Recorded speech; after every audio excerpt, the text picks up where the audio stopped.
का धन्यवाद हो इस संध्या काल के समय उसकी स्तुति और आराधना करने के लिए जो मौका दिया है। हम एक वचन पढ़ेंगे, भजन संहिता 135 का 1, 2 और 3। यह की स्तुति करो, यहोवा के नाम की स्तुति करो, हे यहोवा के सेवकों तुम स्तुति करो। तुम जो यहोवा के भवन में अर्थात हमारे परमेश्वर के भवन के आंगनों में खड़े रहते हो, यह की स्तुति करो, क्योंकि यहोवा भला है। उसके नाम का भजन गाओ, क्योंकि यह मनोहर है। आइए हम प्रार्थना करें। हे स्वर्गीय पिता परमेश्वर, हम धन्यवाद देते हैं इस संध्या काल के समय आपकी स्तुति और आराधना करने के लिए मौका दिया है। विशेष करके हम प्रार्थना करते हैं आज के दिन को परमेश्वर आप आशीष में बदलिए। परमेश्वर हमारे जीवन के हर परिस्थिति को आप जानते हैं, हमारे जीवन के हर समस्याओं को आप जानते हैं। परमेश्वर हमारे जीवन में एक शांति और समाधान आ रह पाए। विशेष करके जितने लोग यहाँ पर है और जितने लोग इस प्रोग्राम को देख रहे हैं, विशेष करके हम उनके लिए प्रार्थना करते हैं। परमेश्वर उनके जीवन में एक नया द्वार खोलिए। परमेश्वर आप यहोवा राफा है, उसके लिए हम धन्यवाद देते हैं। परमेश्वर इस संध्या काल के समय आपकी स्तुति करते समय, आराधना करते समय हर एक को पवित्र आत्मा छूने पाए।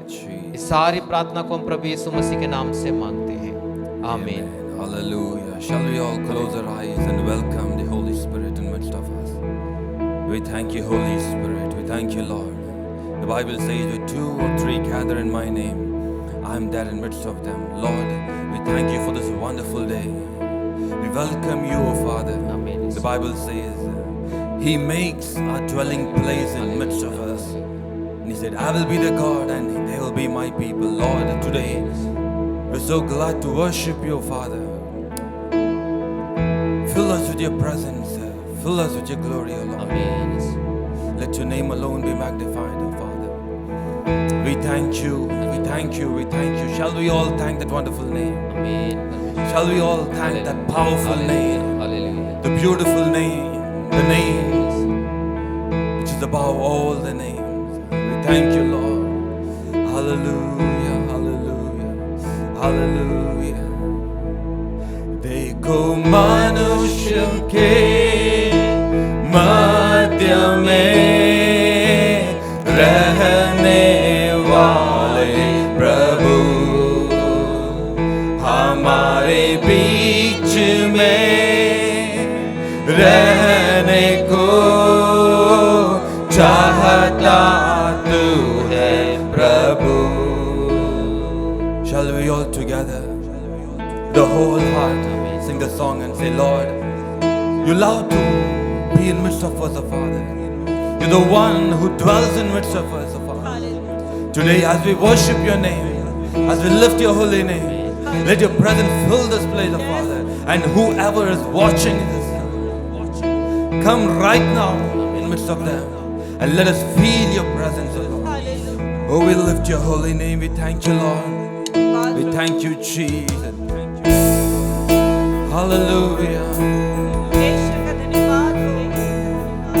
Oh, we thank you, Lord. Lift your holy name. देखो मनुष्य के मध्य में रहने वाले प्रभु हमारे बीच में रहने को चाहता तू है प्रभु। तुझको हृदय अपना देते हैं, तेरी महिमा हम गाते हैं। पवित्र हृदय के साथ आते हैं, तेरी महिमा हम गाते हैं। मेरे मध्य में तू रह प्रभु, मेरे संग संग तू वास कर प्रभु। मेरे मध्य में तू रह प्रभु, मेरे संग संग तू वास कर प्रभु।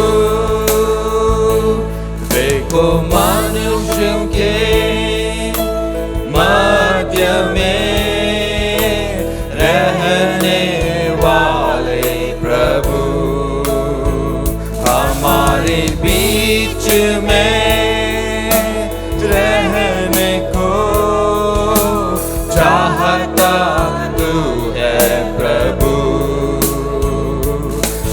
तुझको हृदय अपना देते हैं, तेरी महिमा हम गाते हैं।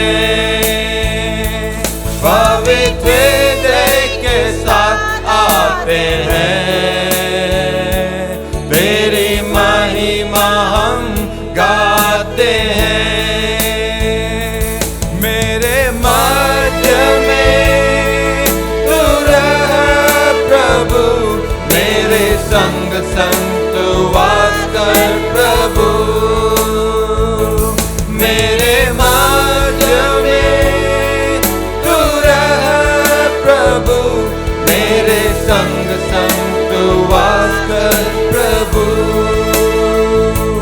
मेरे मध्य में तू रह प्रभु, मेरे संग संग तू वास कर प्रभु।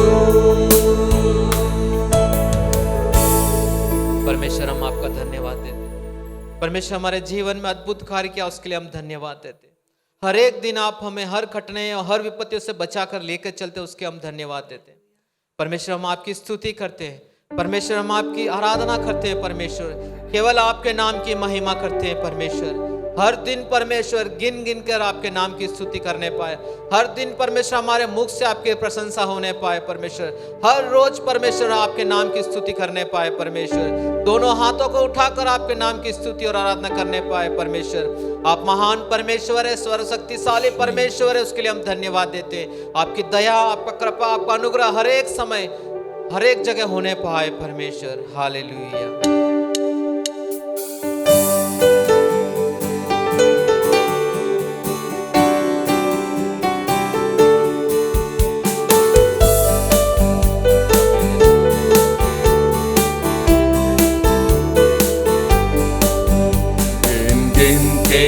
स्तुति करूं बेशुमार तेरे दानों के लिए, अब तक तूने संभाला मुझे अपने बाहों में लिए हुए।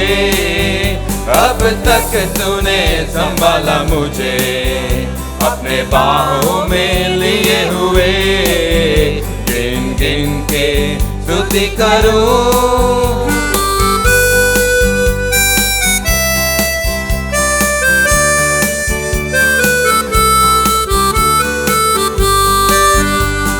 तेरी शत्रु का निशाना तुझ पर होगा ना सफल। तेरे शत्रु का निशाना तुझ पर होगा ना सफल। आंखों के पुतली जैसे वो रखेगा तुझे हर पल। आंखों के पुतली जैसे वो रखेगा तुझे हर पल। गिन गिन के स्तुति करूं बेशुमार तेरे दानों के लिए। अब तक तूने संभाला मुझे अपने बाहों में लिए हुए। अब तक तूने संभाला मुझे अपने बाहों में लिए हुए। गिन गिन के स्तुति करूं। आंधिया बन के आए जिंदगी के फिक्र, कौन है तेरा हे बनहारा, हे भरोसा तेरा किधर।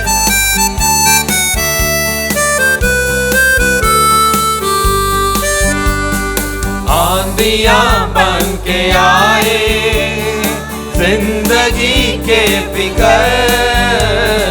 आंधियां बन के आए जिंदगी के फिक्र। कौन है तेरा के बनहारा, हे भरोसा तेरा किधर। कौन है तेरा के बनहारा, हे भरोसा तेरा किधर। गिन गिन के स्तुति करूं बेशुमार तेरे दानों के लिए। अब तक तूने संभाला मुझे अपने बाहों में लिए हुए। अब तक तूने संभाला मुझे अपने बाहों में लिए दूं। हालेलुया। परमेश्वर को धन्यवाद हो। हम हर दिन उसकी स्तुति करें, उसके हर उपकार के लिए। आइए हम थोड़ी देर अपने स्थान पे खड़े हो जाएं। आज यीशु आप हर एक लोगों को पुकार रहा है, एक एक का नाम ले लेकर वो पुकार रहा है। वो कहता है तुम मेरे पास आ जाओ। भले ही आज आपके पास पैसा हो, धन हो, संपत्ति हो, लेकिन वो कहता है क्या लाभ इससे अगर आप अपनी आत्मा को नहीं बचा पाएंगे। आज यीशु अनंत जीवन देने वाला परमेश्वर, यीशु के करीब आइए।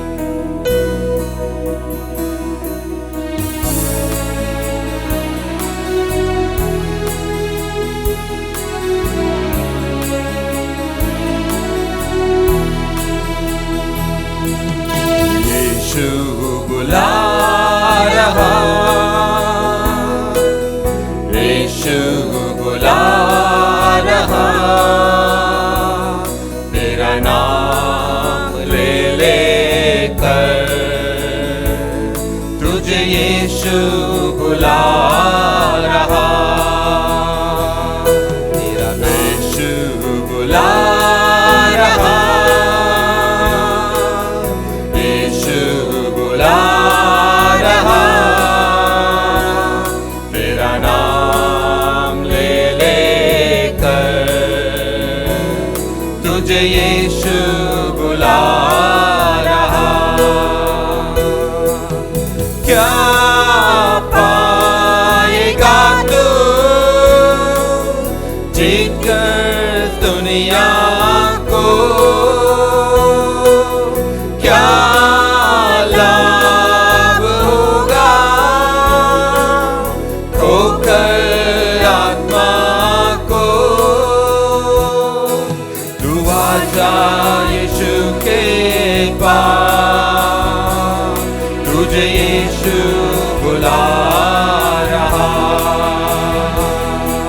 तू आजा यीशु के पास, तुझे यीशु बुला रहा। यीशु बुला रहा, यीशु बुला रहा, तेरा नाम ले लेकर तुझे यीशु बुला रहा।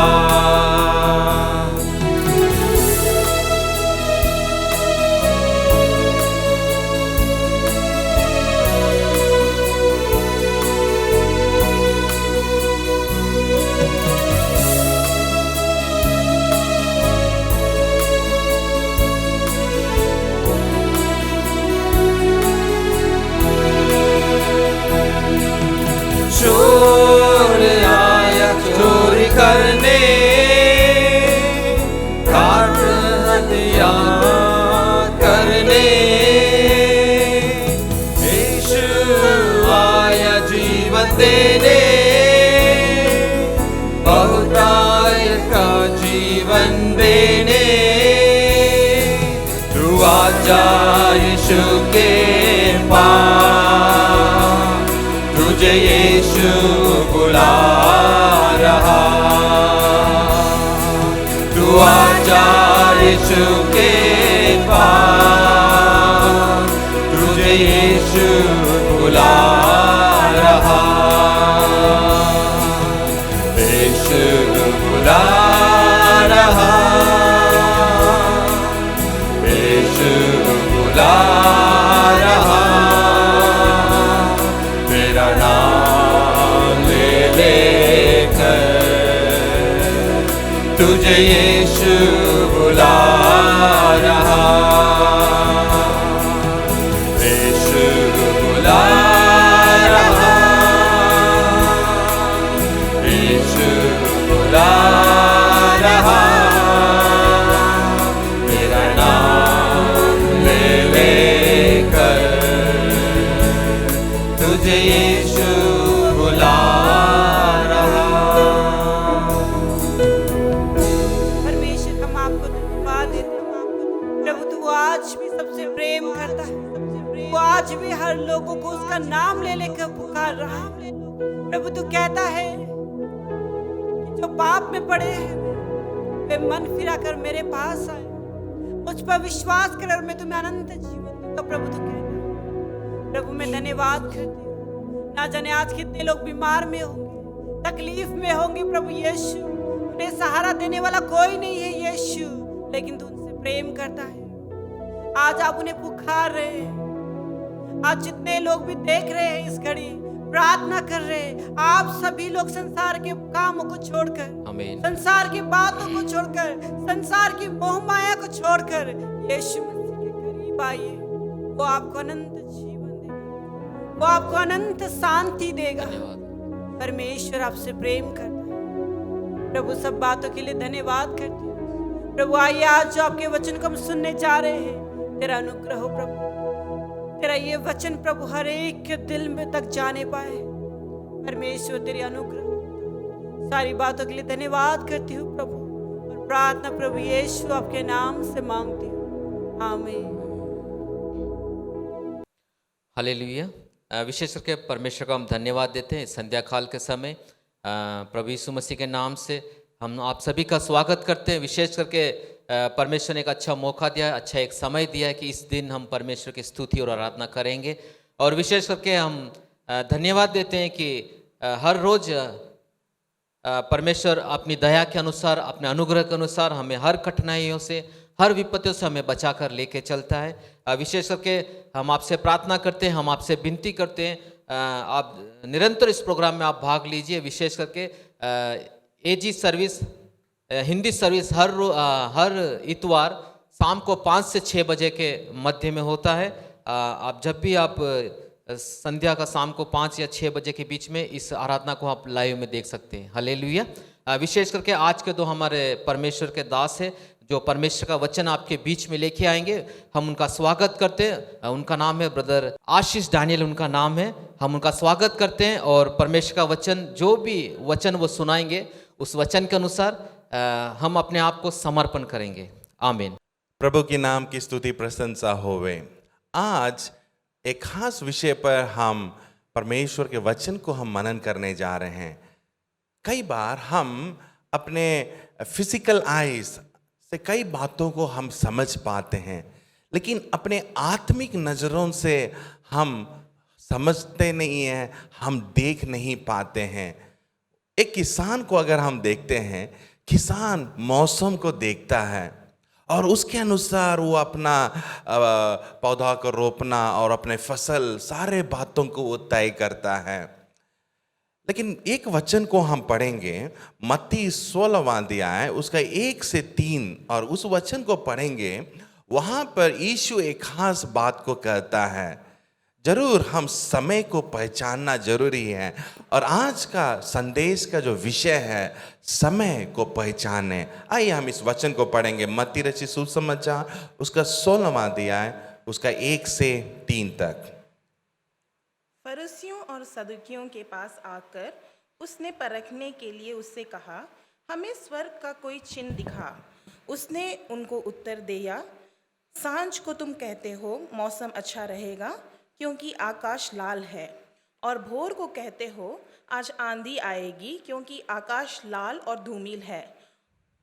तुम आकाश के लक्षण देखकर उसका भेद बता सकते हो, पर समयों के चिन्हों को भेद क्यों नहीं बता सकते?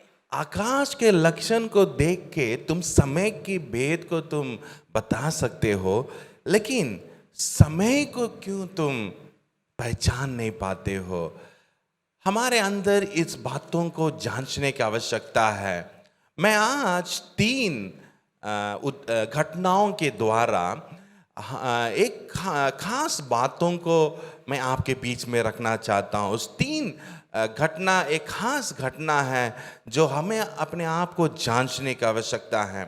पहले घटना जो है वो लूका रचित सुसमाचार उसके 19वां अध्याय 40 और 41 वचन में। यहाँ पर हम देखते हैं यीशु उस यरूशलेम की ओर आता है और वहाँ लोग खुशी से मनाते हैं। वहाँ दो प्रकार के झुंड है। एक झुंड है वहाँ पे खुशी से मना रहे हैं और यीशु उस पाम संडे करके हम मनाते हैं, उन बातों को वहाँ पर हम देखते हैं। और दूसरे फरीसी और सदूसी के लोग हैं, वो यीशु को कई प्रकार के सवाल को करते हैं। 40 और 41 को हम पढ़ेंगे।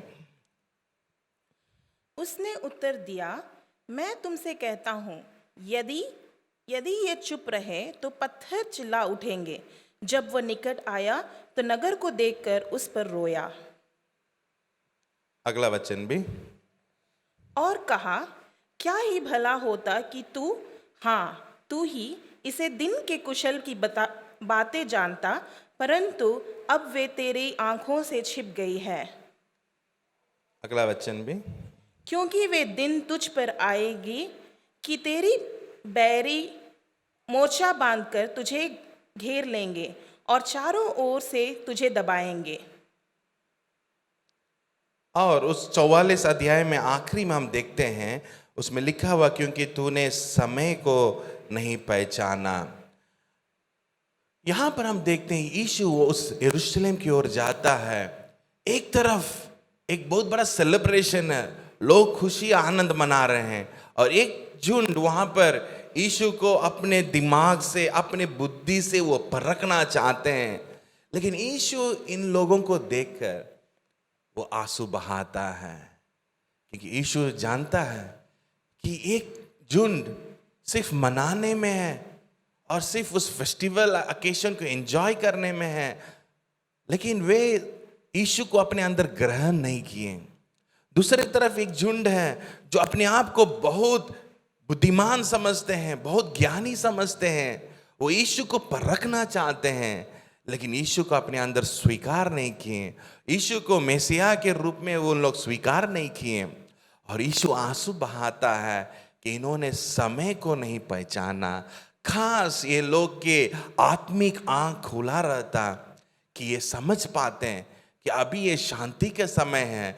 ये शांति को अगर वे पाल लेते हैं, अपना लेते हैं, तो आगे जाके एक बहुत बड़ा खतरा से वो बच जाते हैं। हम सब जानते हैं कि इन लोगों को, यरूशलेम को हम देखते हैं कि दुश्मन लोग ने आकर इसको अटैक करके तितर बितर कर गया था। वहाँ भी एक भी पत्थर के ऊपर दूसरा पत्थर नहीं रहा, वहाँ सारा सत्यानाश हुआ करके हम जानते हैं। यीशु जानता था कि इनका अंत क्या होने वाला है, और यीशु उसको समझते हुए वो आंसू बहाता है। हमारे जीवन में भी हमें जांचने की आवश्यकता है। क्या यीशु आज हमारे जीवन को जब वो देखेगा, क्या वो आंसू बहाएगा? क्या हम उस झुंड के समान जो अच्छा से सेलिब्रेट करते हैं, पर्व को मनाते हैं, लेकिन यीशु को अपनाए नहीं? क्या हम उस झुंड के समान हैं जो यीशु को अपने दिमाग से, अपने बुद्धि से समझने के लिए कोशिश करते हैं, परखने के लिए कोशिश करते हैं, लेकिन यीशु को स्वीकार करने के लिए तैयार नहीं है? यीशु जानता है अंत क्या होने वाला है। एक दिन आएगा जब हमें उद्धार पाने के लिए समय नहीं रहेगा। उस दिन हम जितना भी रोएंगे, हमें उद्धार मिलने वाला नहीं है। लेकिन ये आज ये उद्धार का समय है। अगर आज हम परमेश्वर से उस उद्धार को नहीं पाएंगे, एक दिन हमें उस अनंत काल के नरक में रहना होगा। यीशु क्या हमें देखकर आज वो खुश है? क्या वो आंसू बहाता है? एक धनी व्यक्ति यीशु के पास आया।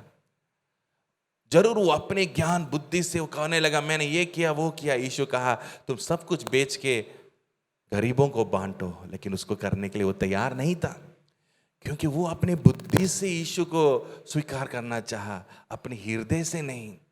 लेकिन जक्कई के बारे में हम देखते हैं, उसने सब कुछ बांट दिया, क्योंकि वो समझा यीशु ही सर्वश्रेष्ठ है, यीशु ही मेरे लिए सब कुछ है। यीशु को उसके घर में, अपने हृदय में जब स्वीकार किया, जो कुछ भी गलत तरीका से लिया सबको वो बांट दिया। धनी व्यक्ति था, बुद्धिमान था, लेकिन वो समझ पाया कि मेरे जीवन में कौन सा चीज जरूरत है। आज क्या हम समझ पाते हैं इन बातों को? यीशु हमें देख के क्या वो आंसू बहाता है या वो खुश है? एक और बात घटना के द्वारा हम एक और बात को हम देखने जा रहे हैं। उसको दूसरा सामुएल उसके 12वां अध्याय अगर 26 से 28 तक उस वचन को पढ़ेंगे, उस वचन को दूसरा सामुएल उसका 12वां अध्याय 26 से 28 तक उस वचनों को हम पढ़ेंगे। इस बीच योआब ने अमोनियों के रब्बा नगर से लड़कर राजनगर को ले लिया। तब योआब ने दूतों से दाऊद के पास यह कहला भेजा, मैं रब्बा से लड़ा और जलवाने नगर को ले लिया है, इसलिए अब रहे हुए लोगों को इकट्ठा करके नगर के विरोध छावनी डालकर उसे भी ले ले। ऐसा ना हो कि मैं उसे ले लूं और वह मेरे नाम पर कहलाए। यहां पर हम देखते हैं योआब करके एक व्यक्ति है, वो एक शूरवीर है, सेनापति है, कमांडर था। दाऊद के उस ग्रुप में, उसके टीम में वो एक लीडर था, एक कमांडर था। और यहां पर हम देखते हैं योआब जाके उस राबा, उस शहर को वो जीतने के तौर पे पहुंच गया। लेकिन वो क्या कहता है कि दाऊद से कहता है, राजा से, आप आकर लड़िए, नहीं तो अगर मैं जीतूंगा लोग कहेंगे कि योआब ने इस जय को प्राप्त किया, और मैं नहीं चाहता हूं कि वो महिमा या उस नाम मैं कमाऊं, वो नाम राजा को पहुंचना है। और हम देखते हैं दाऊद वहां के अंत में उसको जीतता है और दाऊद उस नाम को कमाता है। हम देखते हैं उस योआब के अंदर किस प्रकार का एक हृदय है, उसका एटीट्यूड कितना अच्छा है। वो नहीं चाह रहा था कि वो उस नाम को कमाए, वो उस ग्लोरी को ले। उस प्रकार के जरूर हम अगर उस बातों को देखेंगे, योआब ने अपने परिवार को छोड़कर, अपने सारे सुविधाओं को छोड़कर वहां पे युद्ध में, उस खतरा में जाकर उसने पूरे जान को लगाकर उस युद्ध में उसने अपने हाथ को लगाया। और हम देखते हैं दाऊद उस समय आराम से वो अपने राजमहल में था। योआब सोच सकता था राजा तो आराम से है, मुझे जीत कर नाम लेना चाहिए, नहीं, उसने राजा को उस महिमा को दिया। उसी प्रकार हम देखते हैं अगर दूसरा सामुएल 10:9 से 12 में देखते हैं, वहां पे योआब और अबीशाय के बारे में हम देखते हैं। अबीशाय योआब से बहुत छोटा था, उसका भाई था, लेकिन वहां हम देखते हैं योआब और अबीशाय मिलकर उस अरामी और अमोनियों को जीतने के लिए और उनके विरोध लड़ने के लिए वे तैयार हो रहे हैं। वहां 2 प्रकार की झुंड, अमोनी है और अरामी है, वहां लड़ने के लिए। तब ये योआब कहता है अबीशाय से, तुम अमोनियों के साथ लड़ो और मैं अरामी के साथ लड़ूंगा। अगर मैं कमजोर पड़ रहा हूं तो तुम मुझे आके सहायता करना, अगर तुम कमजोर पड़ोगे तो मैं आके तुम्हें मदद दूंगा। वहां वो नहीं सोचता मैं सीनियर हूं, ये जूनियर है, मैं बड़ा हूं, नहीं। और उसके बाद उसको उत्साहित करता है, हियाव बांधो, क्योंकि आज परमेश्वर हमारे साथ है करके उसको उत्साहित करते हुए देखते हैं। कितना अच्छा एक गुण को योआब के अंदर देखते हैं। पहले मैंने कहा वो अपने नाम के लिए, अपने महिमा के लिए उसने कुछ नहीं किया, राजा को महिमा पहुंचना। दूसरा हम देखते हैं जरूर उसके साथ एक व्यक्ति जो बहुत छोटा है, लेकिन फिर भी उसके साथ मिलकर उसको मदद करना और उसके स्तर तक नीचे झुक के उसको मदद करने की एक बातों को हम देखते हैं।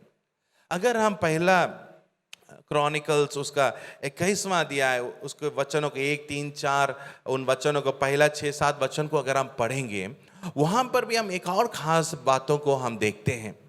दाऊद के अंदर अचानक एक घमंड आ गया, वहां मेरे पास एक बहुत बड़ा झुंड है, मेरे पास लाखों सूरवीर हैं करके अंदर एक घमंड, और वो गिनना चाहा, अपने झुंड को वो गिनना चाहा, गिनती करना चाहा।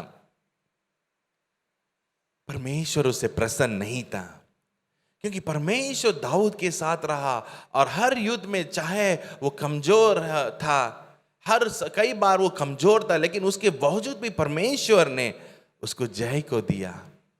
लेकिन अभी वो अपने बल के ऊपर वो भरोसा करता और अपने झुंड को गिनने के लिए वो तय करता। तब योआब कहता है, राजा ये तो ठीक नहीं है, ये परमेश्वर के नजर में ठीक नहीं है।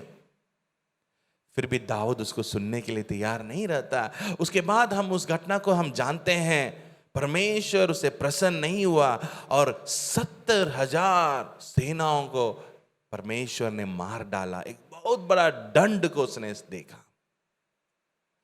लेकिन उस घटना में हम देखते हैं योआब एक चेतावनी को देता है, एक परमेश्वर के वचन को कहता। जरूर वो दाऊद अभिषेक पाया हुआ व्यक्ति था, योआब एक अभिषेक पाया हुआ व्यक्ति नहीं था, लेकिन वो एक अभिषेक पाया हुआ व्यक्ति को ज्ञान देने लायक उन्हें बातों को कहा, लेकिन वो समझा नहीं। इस प्रकार के योआब, जिसके अंदर खास खूबियां पाया जाता था, उसने एक गलती को किया जो दाऊद बहुत दुख हुआ। हम पढ़ेंगे पहला राजा दूसरा अध्याय 5 और 6। पहला राजा उसका दूसरा अध्याय उसका 5 और 6। अगर इस वचन में हम देखते हैं, योआब 2 जन को हत्या करता है। उसको पढ़ेंगे दूसरा अध्याय उसका 5 और 6। फिर तू स्वयं जानता है कि सरूया के पुत्र योआब ने मुझसे क्या क्या किया, अर्थात उसने नेर के पुत्र अब्नेर और येतेर के पुत्र अमासा इज़राइल के इन 2 समापतियों से क्या क्या किया। इसलिए तू अपनी बुद्धि से काम लेना और उस पक्के बाल वालों को अधोलोक में शांति से उतरने न देना। यहां हम देखते हैं दाऊद सुलेमान को कहता है, इन्होंने मेरे अंदर एक बहुत बड़ा दुख को पहुंचाया। उसने अब्नेर और अमासा 2 और एक जन को वो अपने बदला को लेता है, दूसरा अमासा को अपने उस पद, वो नहीं चाहता था कि हमें अमासा उसके पद में पहुंचे, और इसीलिए उस पोजीशन, उसको वो पावर चाहिए था और उसको खत्म किया। अब्नेर उसको अपना, उसके अंदर एक कड़वापन था, उसने मेरे भाई को मारा, उसको बदला चुकाने की बातें अंदर था, और इसने इस 2 व्यक्ति को खत्म करता है। और उन बातों को हम दूसरा सामुएल 3 और 29, अगर हम उसके पहले वचन को जिसमें हम पढ़े थे वहां पर हम देखते हैं, वहां दाऊद कहता है उस समय it was a time of peace करके कहता है, वो शांति का समय था। उस शांति के समय में इसने क्या किया, लहू को बहाया। वो समय को नहीं पहचान पाया, वो समय लहू बहाने का समय नहीं था, वो समय अपने गुस्सा को दिखाने का समय नहीं था, बदला लेने का समय नहीं था, लेकिन समय को वो पहचान नहीं पाया।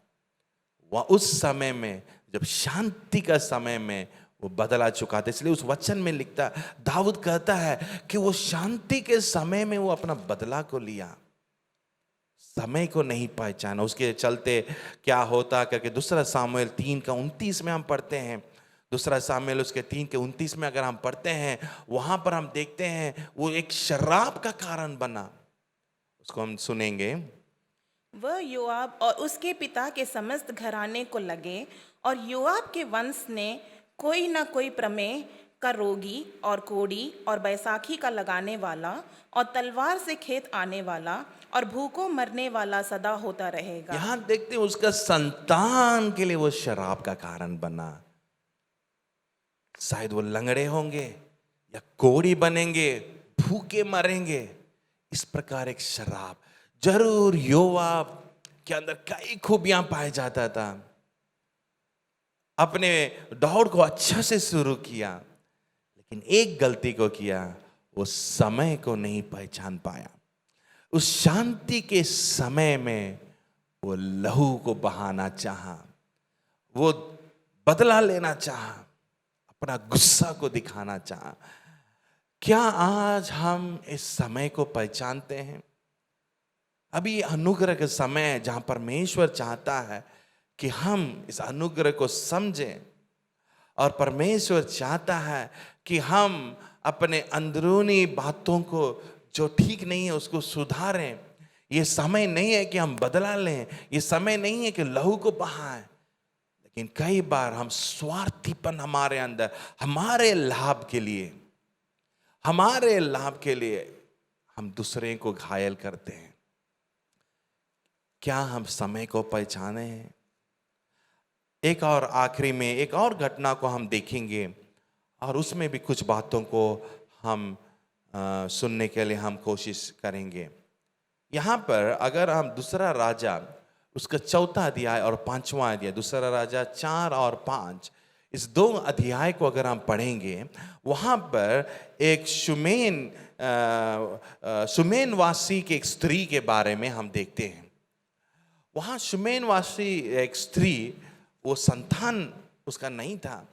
जरूर वो एलिशा को, गेहासी को बहुत आदर के साथ वो स्वीकार करती अपने घर में, और बहुत इज्जत के साथ, प्यार के साथ उस भविष्यवक्ता को ध्यान देती है, लेकिन उसका संतान नहीं है।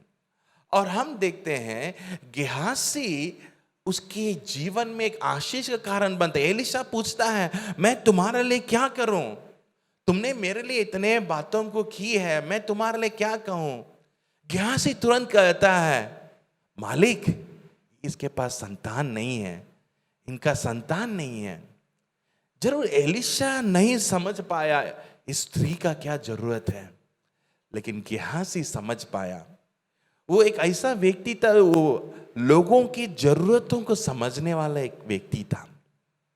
और अभी वो उस स्त्री के जीवन में एक आशीष का कारण वो बनती है। वो शुमेनवासी की उस स्त्री, फिर हम देखते हैं आगे चलकर उसको एक संतान, एक लड़का होता है। लेकिन उसके बाद हम देखते हैं वो लड़का अचानक वो मृत्यु हो जाता है। उस समय भी हम देखते हैं गेहासी को एलिशा कहता, तुम दौड़ के जाओ, यहाँ वहाँ मत ताकना, जाकर तुम उस कुछ आज्ञाओं को, कुछ इंस्ट्रक्शन को देता है। वो पूरा जान लगा के, ताकत लगा कर वो दौड़ता है और उन बातों को ध्यान से कहता है। लेकिन आगे चलकर ये गेहासी के बारे में अगर हम देखते हैं, हम पढ़ेंगे उस वचन को, दूसरा राजा 5वां अध्याय 26 और 27। उसने उससे कहा, जब वह पुरुष इधर मुंह फेर कर तुझसे मिलने को अपने रथ पर से उतरा, तब से वह पूरा हाल मुझे मालूम था। क्या यह समय चांदी या वस्त्र या जैतून या दाख की बारियां, भेड़ बकरियां, गाय बैल और दास दासी लेने का है? इस कारण से नामान का कोढ़ तुझे और तेरे वंश को सदा लगा रहेगा। यहां हम देख, क्या ये समय था? Was it the time? क्या ये समय था कि तुम चांदी को, भेड़ बकरी को, इन सारे बातों को अपनाने का क्या ये समय था? तुमने समय को नहीं पहचाना और एक बहुत बड़ा शराब का कारण बन, तुम्हारे संतान को, उस नामान का कोढ़ तुम्हें और तुम्हारे संतान को पकड़ेगा। गेहासी एक अच्छा दौड़ को शुरू किया, लोगों के लिए वो आशीष का कारण को बना, अच्छा सेवक था, सेवकाई में था, और वहां उस सेवकाई में जान लगा के वो सेवा करने वाला था। लेकिन समय को नहीं पहचाना। क्या ये समय था करके एलिशा उसे पूछता है। हम सब एक सेवकाई में हैं। जरूर एक कोई ऑर्गेनाइजेशन में काम करने के मतलब ही सेवकाई में रहना नहीं है, लेकिन हम सबों को परमेश्वर एक सेवक के रूप में देखता है। हम जहां कहीं भी हो, शायद अपने कार्यस्थल में हो, या हम स्कूल में हो, या कॉलेज में हो, या जहां कहीं भी बिजनेस कर रहे हैं, जहां कहीं भी हम एक सेवक हैं। क्या हम अपने भविष्य के लिए हम इकट्ठा करना चाहते हैं? यहां देखते हैं वो अपने भविष्य के बारे में चिंता किया, थोड़ा मिल जाएगा, मेरा भविष्य ठीक रहेगा, मैं कुछ पैसा को बचा कर मैं अपने भविष्य के लिए फ्यूचर के लिए सिक्योरिटी डिपॉजिट के रूप में मैं रख लूंगा, मेरे संतान खुश रहेंगे। उसके अंदर एक लालच, वो अपने राज्य को स्थापित करना चाहा, मेरे लिए भी कुछ चाहिए, मैं कितने दिन नौकर रहूंगा, अपने भविष्य को स्थापित करना चाहा। वो सेवकाई में था, लेकिन उस समय को नहीं समझ पाया, समय को नहीं पहचान पाया। अपने संतान के लिए वो शराब का कारण बना। लेकिन एक और उसी दूसरा राजा में अगर हम 7वां वचन को पढ़ेंगे, 7वां अध्याय उसका 8 और 9 वचन को पढ़ेंगे, वहां पर 4 कोड़ियों के बारे में हम देखते हैं। दूसरा राजा उसका 7, उसका 8 और 9, उसमें 4 कोड़ियों के बारे में हम देखते हैं। इन कोड़ियों ने एक सुंदर बातों को किया, उसको हम पढ़े देख सुनेंगे। जब वे कोड़ी छावनी को छोड़ के डेरों के पास पहुंचे, तब एक डेरे में घुसकर खाया पिया और उसमें से चांदी और सोना और वस्त्र ले जाकर छिपा रखा। फिर लौटकर दूसरे डेरे में घुस गए और उसमें से भी ले जाकर छिपा रखा। तब वे आपस में कहने लगे, जो हम कर रहे हैं वो अच्छा काम नहीं है। यह आनंद का समाचार का दिन है, परंतु हम किसी को नहीं बताते। जो हम पौ फटने तक ठहरे रहें तो हमको दंड मिलेगा। इसलिए अब आओ हम राजा की घराने के पास जाकर यह बात बतला दें। यहां हम देखते हैं एक बहुत बड़ा अकाल का समय है, खाने के लिए कुछ नहीं है, लोग मर रहे हैं। लेकिन उस समय में हम देखते हैं कि इन 4 कोड़ियों ने एक बहुमूल्य बातों को वहां समझा। और हम देखते हैं कि जब वो वहां पर जाके देखते हैं, वहां खाने के लिए और सोने चांदी सब कुछ है और वो पेट भर के खाएं। लेकिन अचानक उनके आत्मिक आंख खुल गया। वो सोचने ये समय नहीं है कि हम सिर्फ मौज मस्ती करें, हमें जाके कहना होगा और भी लोग भूखे भूखे तड़प रहे हैं, उनके लिए एक अच्छा सुसमाचार है। और वे जाके उस सुसमाचार को बांटते हैं और अनेक लोग के लिए वे आशीष का कारण बनते हैं। हम देखते हैं कि वे अपने लिए नहीं, औरों के लिए वे लोग ने समझा। क्या हम इनके समान है? सिर्फ हमारे लिए स्वार्थीपन के लिए वे जगह नहीं दिए, औरों के बारे में वे लोग चिंता किए। हम देखते हैं वे लोग ना केवल खाए, लेकिन औरों को बांटने के लिए उनके अंदर हृदय था। कितना सुंदर बात को वहां हम पढ़ते हैं। पहला बात हमने देखा कि क्या हम उस झुंड में हैं जो पर्व में मना रहे हैं लेकिन यीशु को स्वीकार नहीं किए, या अपने ज्ञान अपनी बुद्धि से परखने के लिए कोशिश करते हैं लेकिन यीशु को स्वीकार नहीं करते हैं, समय को नहीं पहचाने, या हम उस झुंड में हैं योआब के समान जिसके अंदर कई अच्छे अच्छे गुण थे, लेकिन अंत तक उस गुण को वो प्रकट नहीं कर पाया क्योंकि उस समय को नहीं पहचाना, अपना गुस्सा को और बदला लेने के बातों को वहां जगह दिया। क्या हम गेहासी के समान हैं? अपने स्वार्थीपन के लिए, अपने बातों के लिए वो धन को इकट्ठा करना चाहा। परमेश्वर चाहता है कि हम समय को पहचाने।